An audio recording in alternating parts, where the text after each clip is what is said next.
Usar os recursos naturais para garantir a sustentabilidade ambiental. Desafio global. Integrar diferentes sistemas produtivos. Rede ILPF Integração. Lavoura, Pecuária, Floresta. O grande diferencial do sistema ILPF, que é a integração lavoura, pecuária e floresta, é que você faz 3 atividades no mesmo lugar ao mesmo tempo.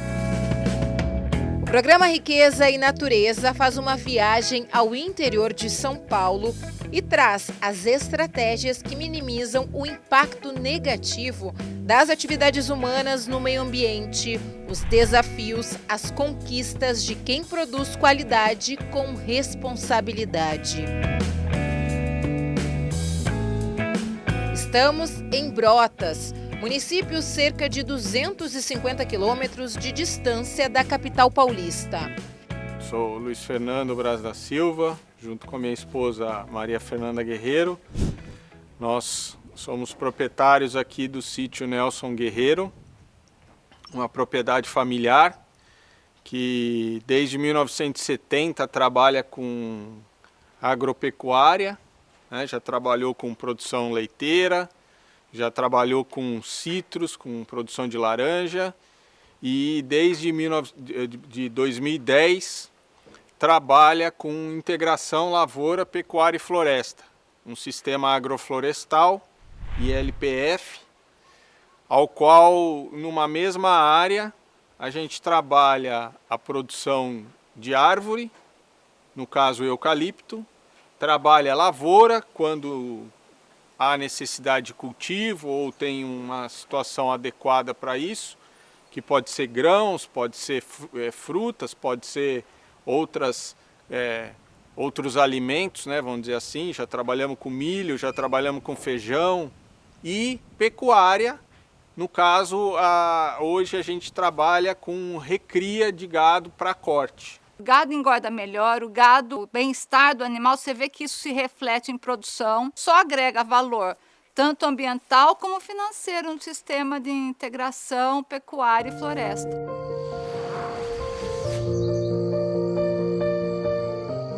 As primeiras árvores foram plantadas em 2010, árvores ao qual vocês estão vendo aqui, hoje já vem num processo de corte, já estamos cortando alguns talhões de eucalipto.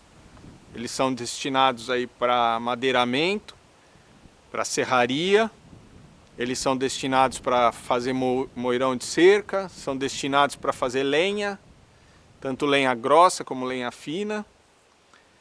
E assim a gente vai trabalhando, né? E a gente vinha até 2018, nós continuamos com os citros para a indústria da laranja. A árvore na pastagem, ela tem essa reciclagem, cai galho, cai folha, ela fica uma palhada que só vai agregando em termos de vida do solo. O valor que não só financeiro, mas o que está deixando de eu vir e comprar, gastar insumos de fora para que eu adube minha pastagem, a própria árvore está fazendo essa ciclagem.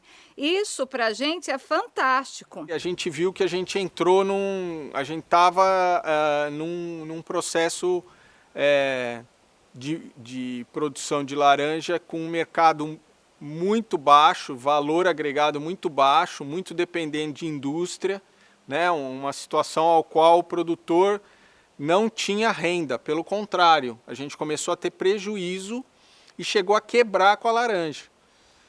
E aí nós buscamos então conhecimento, né, junto à Embrapa Sudeste, aqui perto, que vinha com essa tecnologia de poder ter numa mesma área mais de uma cultura. Então a gente enxergou que ter árvore, né, ter pecuária e eventualmente a lavoura, a gente ia explorar muito melhor a nossa área, a gente não ia ter os ovos numa única cesta, como tinha com a citricultura, dependia só da fábrica de laranja, do suco de laranja. Então a gente passou a ter uma diversidade na propriedade. A adaptação exigiu buscar conhecimento para agregar novos cultivos à propriedade. Um processo muitas vezes demorado. Você mexer com árvore não é de curto prazo, pelo contrário, é de longo prazo. Então tem árvores aqui que ainda vão ficar em pé por mais provavelmente 10 anos para ter um porte ideal de mercado. Então um ciclo longo desse a gente tinha que entender bastante. Então tivemos que se adaptar sim. A gente se desfez do maquinário da citricultura, da fruta, e passou a trabalhar com aquilo que era diretamente ligado à produção de árvore, que requer cuidado, requer manejo. Então teve que cuidar das plantas, teve que adubar, teve que fazer desbrota, desrama, uma série de técnicas que a gente foi aprendendo. A pecuária, a mesma coisa. Para mexer com o gado a gente também tinha que saber, a propriedade já tinha um histórico que sabia lidar com o gado, mas a gente precisou melhorar algumas coisas, em nível de pastagem. Então foram reformadas as pastagens para que a gente pudesse ter uma produção pecuária de qualidade, Então é isso, toda a produção agrícola requer conhecimento. O produtor tem que saber todos os ciclos de manejo e saber o mercado ao qual ele está entrando para poder ter lucratividade lá na frente.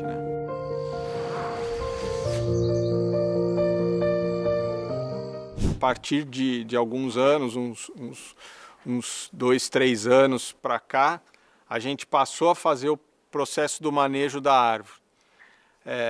Já no início, com pouco tempo, a gente aproveitou a área com a lavoura. Então, o que foi plantado aqui de milho, de feijão, eles ajudaram a custear a implantação do projeto. Então isso a gente já foi vendo que realmente a área era ocupada e podia ser explorada com mais de uma cultura. A árvore não estava boa, estava longe de estar boa. A gente já estava tirando o lucro da área com o milho, com um grão. A pecuária ela também passou depois de em torno de 2 anos por aí, o sistema implantado, a gente já tinha condições de colocar a pecuária. Por que isso? Porque também tem uma altura, A árvore permite que tenha pastejo no meio dela a partir de uma certa altura. Então isso levou um período, o gado passou a fazer parte do sistema e aí a gente já passou a ter então uma possibilidade de ganho também com a pecuária. Aliada às técnicas de cultivo e manejo, a natureza completa o ciclo de produção. No primeiro ano já entrou a lavoura, com 2 anos já entrou a pecuária e esse processo veio sendo desenvolvido, a árvore foi acontecendo. A lavoura ela permanece por alguns anos, talvez de 5 a 8 anos da árvore. A gente ainda tem condição de mexer com lavoura, porque aí passa a ter uma competição por luz. Então hoje eu não consigo plantar aqui nesse meio porque há um sombreamento excessivo para as culturas de lavoura. É um sombreamento ótimo para o gado, então dá um bem-estar para ele. O que ele come, ele descansa, ele praticamente gasta sua energia na produção de carne, que é o que eu quero. Aqui gera mesmo um clima diferente, um microclima. A gente tem uma percepção da diminuição da temperatura em relação à cidade, por exemplo, é claro isso. Esse conforto térmico ele é muito favorável para a produção pecuária, para o animal. A gente tem aqui também nessa propriedade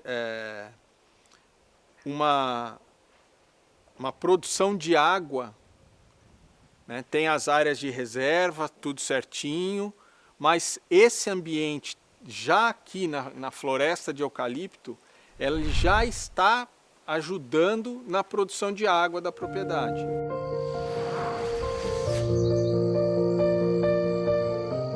a mão de obra, mercado e dinheiro para investimento.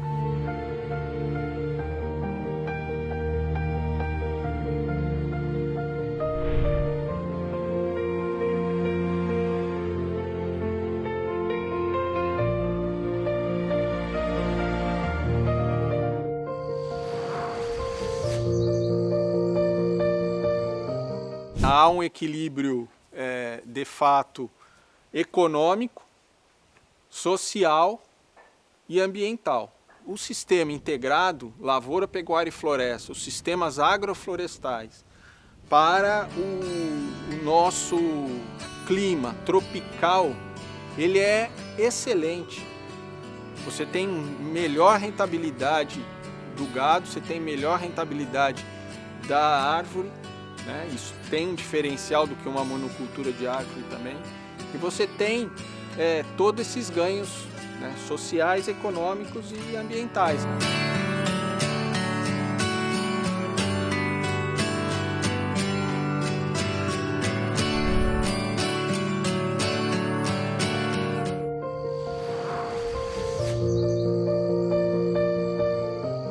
Isso significa para mim a vida, né? A vida que é assim, uma coisa muito pessoal, né? Às vezes a gente tem umas utopias, a gente quer algumas coisas, alguns sonhos, né?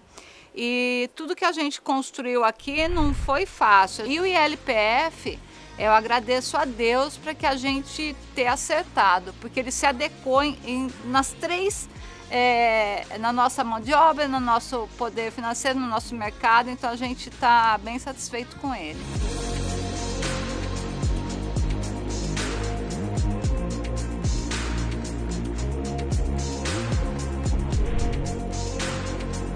Garantir a qualidade do produto que chega ao consumidor depende de uma ampla rede de parcerias.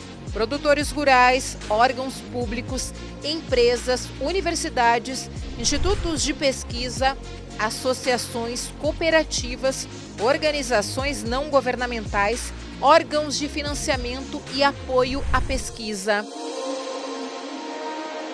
Que a gente precisava recorrer a informações, a gente recorreu aos centros de pesquisa, a gente teve apoio muito grande e fundamental de alguns pesquisadores. Isso foi fundamental para o sucesso do sistema aqui na nossa propriedade. A Embrapa, ela tem, por experiência, treinar técnicos. Nós não temos perna para chegar em todos os produtores, mas a gente pode treinar alguns técnicos. Então a gente pega um técnico de uma região e esse técnico leva esse conhecimento para aquela região.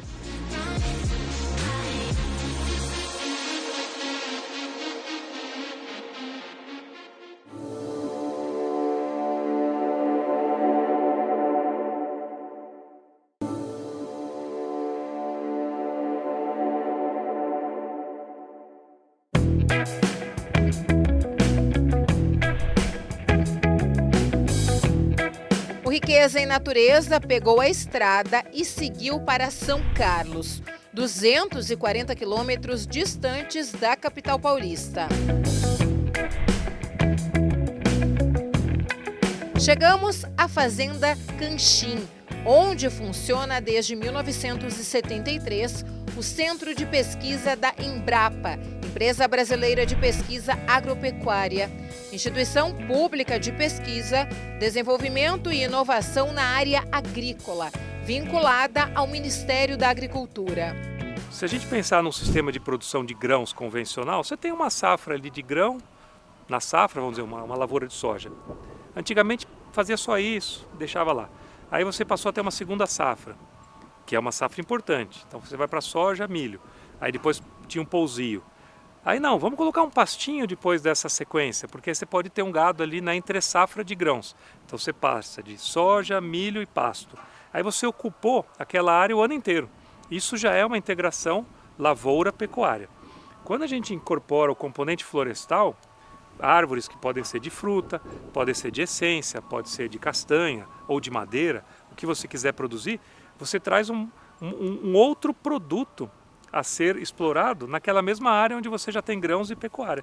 Então é uma integração desses 3 componentes com 3 produtos, 3 tipos de produtos diferentes.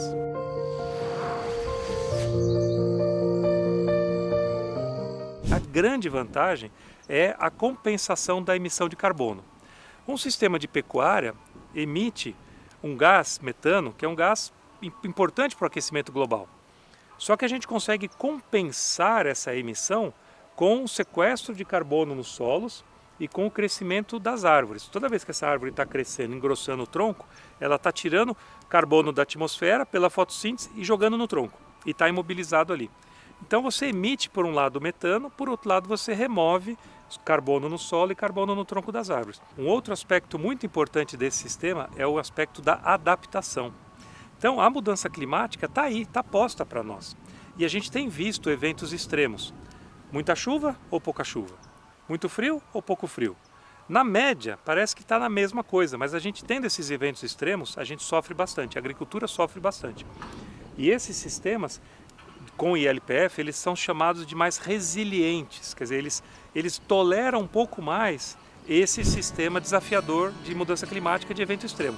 A experiência dos produtores é acompanhada de perto pela Embrapa, que desenvolve técnicas para enfrentar os desafios que o sistema ILPF oferece. São sistemas complexos, porque você tem que ser um bom agricultor, um bom pecuarista e de repente um bom silvicultor também. Então não é uma tarefa simples para o produtor gerenciar.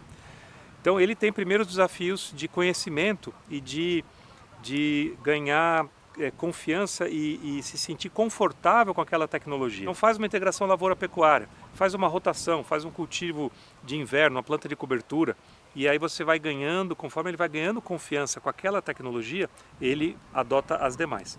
Para chegar no ponto de ter árvore, ele tem que estar muito confiante com o que ele já está fazendo no entorno.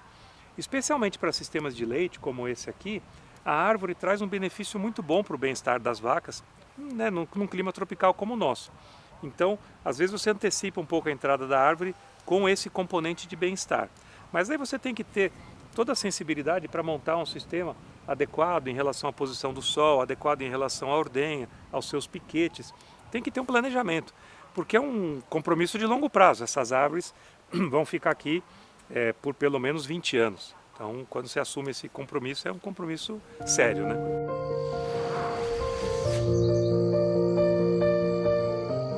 A Embrapa, ela tem, por experiência, treinar técnicos. Nós não temos perna para chegar em todos os produtores, mas a gente pode treinar alguns técnicos. Então a gente pega um técnico de uma região e esse técnico leva esse conhecimento para aquela região. E o fato de ser uma capacitação continuada exige que esse técnico também tenha uma escola a céu aberto. Então, uma propriedade como a nossa aqui, ela é uma escola a céu aberto. A gente abre para os produtores virem aqui, ver como é que está funcionando, que ele se sinta capaz de repetir isso na propriedade dele.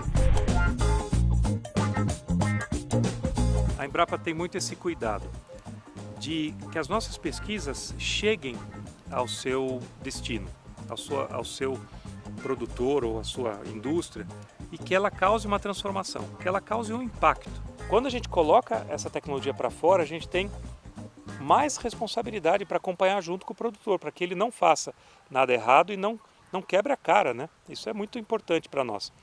E quando dá certo, a gente tem, para transferir essa tecnologia, a gente já tem uma segurança, mas quando você vê ali aquele produtor falando para o vizinho, que falou para outro, que foi para outra região, para um parente, e aquela coisa se multiplica, é a concretização da ciência na prática.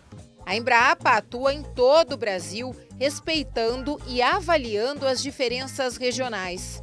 Temos na região norte, temos na região nordeste, no Pampa, porque o Brasil é muito grande e os biomas são muito diversos e os sistemas de produção também são distintos. Então a gente precisa respeitar as características naturais da região, clima, solo, chuva, né? E também a aptidão do produtor. Tem um aspecto cultural que é importante aqui também você considerar.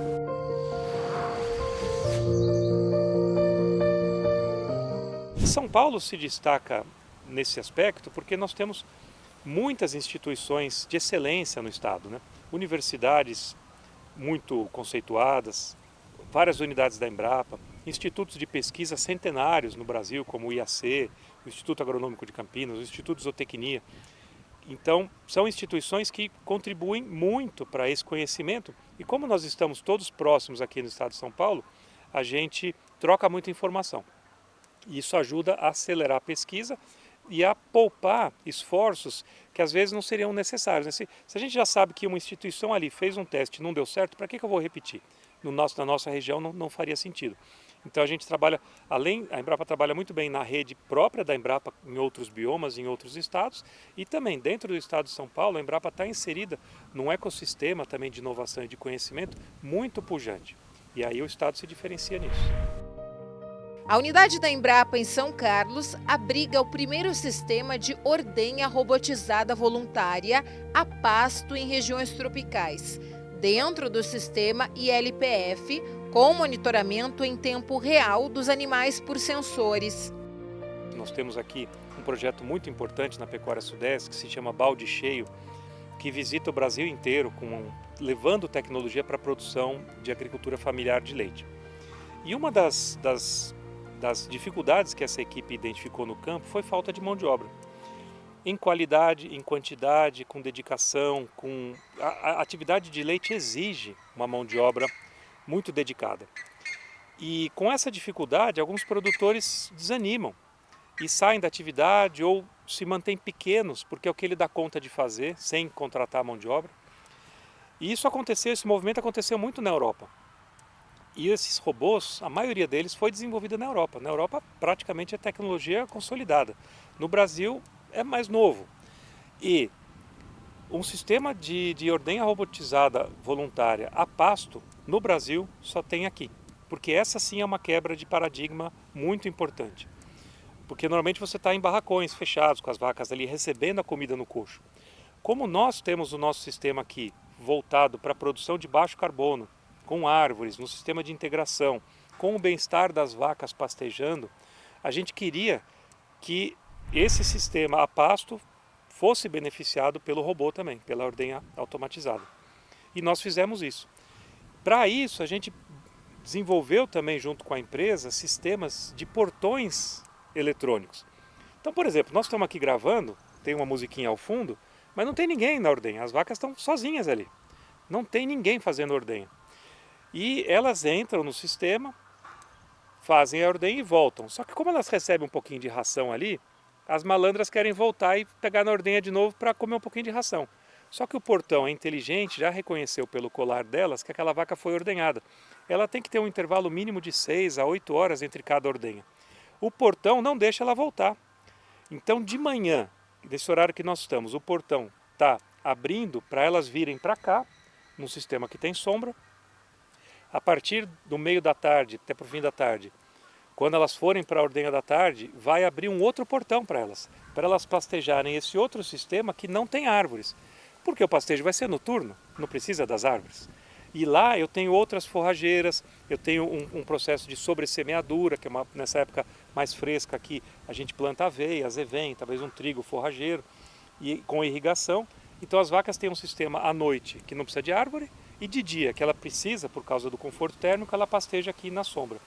E os portões automatizados fazem isso sozinhos. A ciência, a automação, a pecuária de precisão também traz esse componente da automatização do sistema a ponto da gente não precisar ter nenhum empregado hoje aqui fazendo a ordenha e acompanhando as vacas.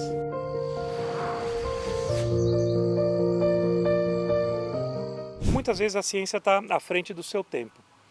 Eu vejo daqui 10 anos esses sistemas com muito mais adoção do que tem hoje.